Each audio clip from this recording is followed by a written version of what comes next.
With bipolar disorder, we have this assumption, like I mentioned, where we think that we're going to go to the doctor, get a pill right away, and start feeling much better. Well, maybe I'm the first to tell you this, but finding stability with bipolar disorder is a journey. It can't be compared to or approached like other medical experiences that you might have had. If you approach your treatment realistically and truly accept what you're getting yourself into, the last missing component is wanting it bad enough. That's the hard part.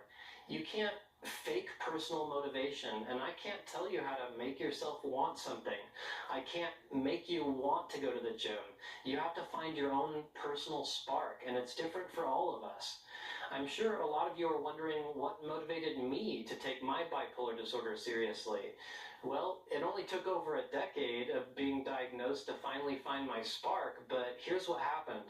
A few years ago, before I started this YouTube channel, I was still not taking my medications very seriously, still drinking from time to time, and I hadn't gone to therapy regularly in years. I had a semi-bumpy start to my current relationship, and we even broke up a few times. Eventually, my partner started to notice that the only times we'd ever break up was when I was symptomatic. That realization made me so sick to my stomach because I swore that the issues were exclusively because of my partner's actions. I made a very firm commitment at that point to my partner that I would take my treatment seriously because I knew at that point the relationship really depended on it. Something happened that changed the game. Once I took my meds seriously again and didn't miss a dose, the problems in the relationship completely stopped for us. I mean, not just a few less problems, but a total 180. I was in absolute shock. I could have easily blown the healthiest relationship I've ever had and truly believed that it was all my partner's fault.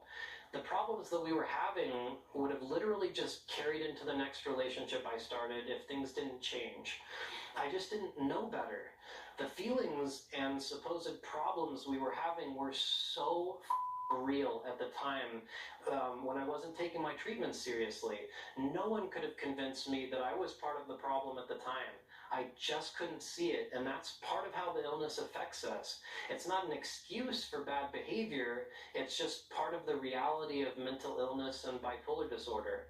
I also started this YouTube channel right around the time I started having these realizations. Starting the channel has provided some major accountability in my life. I wouldn't feel comfortable telling people to stay sober or take their meds if I wasn't doing it myself. It also pushes me to keep researching new ideas to help cope with bipolar symptoms. That's what pushed me onto the polar warrior path, but that's not going to cut it for other people. Wow. Wow. So much validation.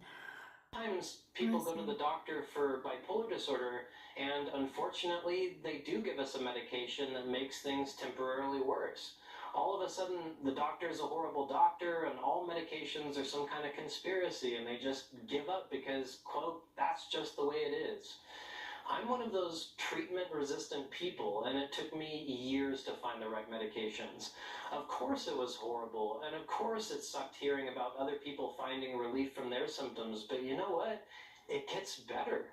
If you do nothing, bipolar disorder is a progressive illness. It's not just going to disappear. It doesn't get sweeter with age. It gets nastier if it's not treated. Each medication I tried that didn't work just helped narrow down the ones that would. It's clear that he's getting worse, or he's gotten progressively worse, but that this is his MO, this behavior with relationships and friendships. It's not going away. No matter how much you want to brush it under the rug, it's getting progressively worse. You're getting progressively worse. You heard the other video, hopefully you did, the first one.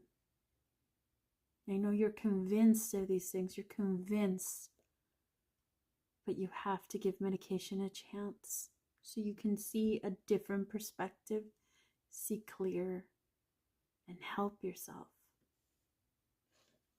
I wouldn't be doing these things if I didn't care. I know what you and I were was real. And I know that this bipolar thing took you away from me, changed you into who you are, where you are now. I only hope that you listen to these and take action. Do some more research. Go to Polar Warriors. Read some more articles. Talk to providers.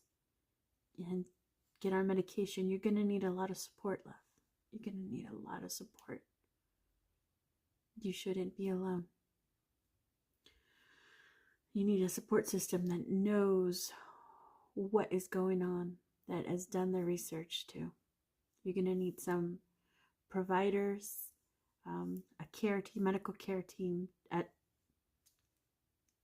your disposal. You have to get proactive about this, love. You are grown, and this is something you were diagnosed with in your 20s. It has gotten progressively worse from the people that have known you all your life. Everything that you're thinking isn't, everything that you've said isn't the truth. It is a rendition of what you've made of it. And listen to him. He was convinced that all the problems were because of her, because of his relationship. And he just realized once he was on medication that they weren't.